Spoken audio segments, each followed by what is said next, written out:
नमस्कार, मैं चंद्रा अग्रवाल आज आपसे एक छोटी सी स्टोरी शेयर करने आई हूँ। एक लड़का था जो किसी भी कारणवश अपने माँ बाप से लड़कर दूसरे शहर में जाकर रहने लग गया और दूसरे शहर में भी वो एक तांगे वाले के साथ रहने लग गया। धीरे धीरे वो लड़का बड़ा हो गया और खुद भी तांगा चलाने लग गया।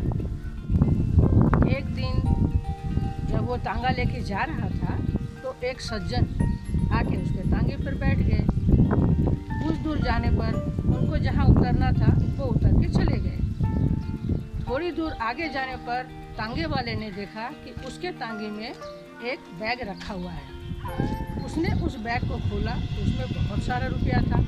वो तो अवाक रह गया एकदम, ये तो बैग उसी सज्जन का ही है।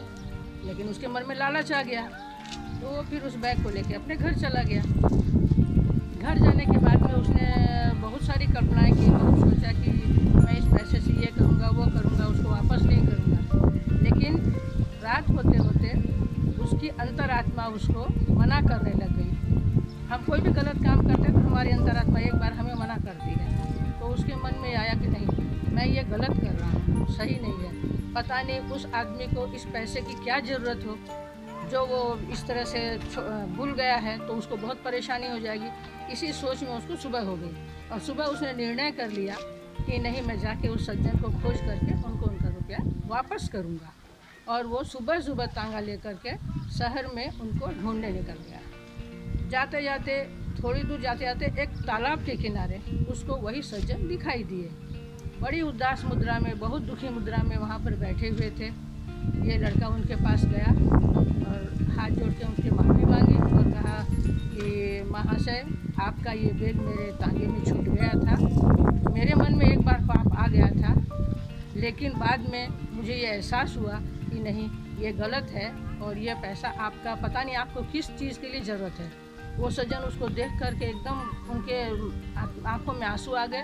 वो उससे लिपट गए और बोले, नहीं बेटा, ये पैसा मेरा भी नहीं है, ये पैसा किसी और सज्जन का है जिन्होंने अपनी पत्नी के लिए इस पैसे को इकट्ठा किया है। आज उनकी पत्नी का ऑपरेशन होने वाला है और मैं पैसा तुम्हारे तांगे में भूल आया। अगर ये पैसा उनके पास नहीं पहुंचा तो पता नहीं उनकी पत्नी रहेगी भी या नहीं। फिर उस सज्जन ने कहा कि ठीक है, अब मैं जाता हूँ और उनको ये रुपया दे देता हूँ ताकि वो अपनी पत्नी का ऑपरेशन करवा सकें। लड़का बोला, मैं भी आपके साथ चलता हूँ, मैं भी उन सज्जन से मिलना चाहता हूँ। और वो उनके साथ हॉस्पिटल चला गया। हॉस्पिटल पहुंचने के बाद में बेड पर एक स्त्री लेटी हुई थी। उनको, उस स्त्री को देखकर वो लड़का अवाक रह गया एकदम और उसकी आंखों में बहुत आंसू आ गए। वो किस लिए अवाक रह गया? क्योंकि वो स्त्री उसकी माँ थी। वो मन में सोचने लग गया, अगर आज मैंने ये पैसा इनको वापस नहीं दिया होता तो शायद मेरी माँ इस दुनिया में नहीं रहती और मुझे दोबारा नहीं मिलती। लेकिन भगवान ने मुझे सद्बुद्धि दी और मैं इनके पैसे वापस लौटा दिया। हमें इस कहानी से क्या शिक्षा मिलती है? हमें इस कहानी से यही शिक्षा मिलती है कि कोई भी अच्छा काम किसी की ज़िंदगी बचा सकता है, किसी के लिए बहुत अच्छा कर सकता है और हो सकता है कि अपनों से भी उसको मिला दे।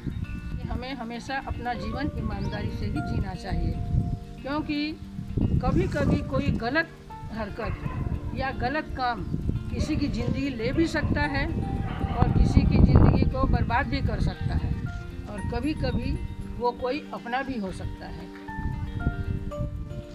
धन्यवाद।